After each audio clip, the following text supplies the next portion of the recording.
manifesté en son Fils unique. Méditation sur Jean 3, verset 16. Car Dieu tant aimé le monde qu'il a donné son Fils unique, afin que quiconque croit en lui ne périsse point, mais qu'il ait la vie éternelle. Le terme ainsi, photos, doit être compris dans le sens de cette manière et non seulement dans le sens d'une intensité.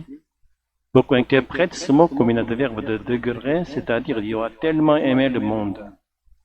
Cependant, lorsque ce mot est suivi de hosté, comme c'est le cas en Jean 3,16, il exprime de cette manière. Autrement dit, l'amour de Dieu pour le monde se manifeste dans un acte précis, le don de son Fils unique.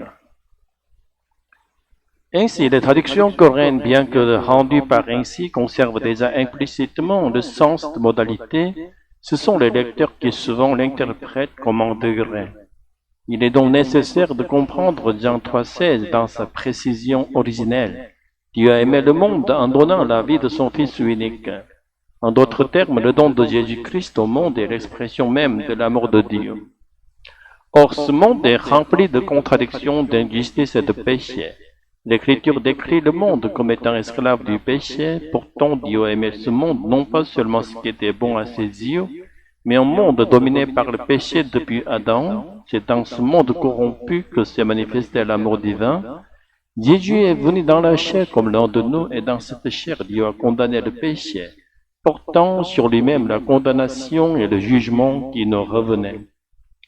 On peut certes traduire le mot ainsi dans un sens de degré, mais ce degré dépasse notre imagination.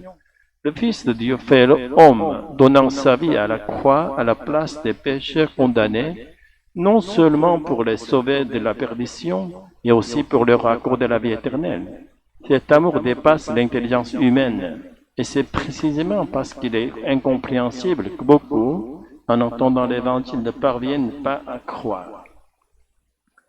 Cependant, dans cet adverbe photos est contenu le sens profond. Malgré notre péché, notre faiblesse et même notre incrédulité, Dieu nous aime.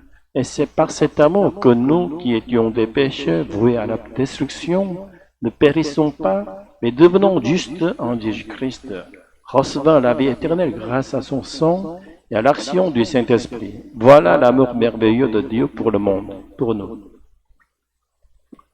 L'amour de Dieu ne consiste ni en moins ni en plus que dans le don de son Fils unique Jésus et de son Esprit Saint.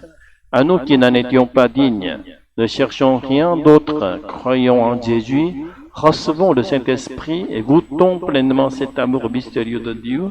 En ce jeudi après-midi, après la pluie, je prie dans le nom du Seigneur que nous en vivions la grâce. Alléluia, Amen.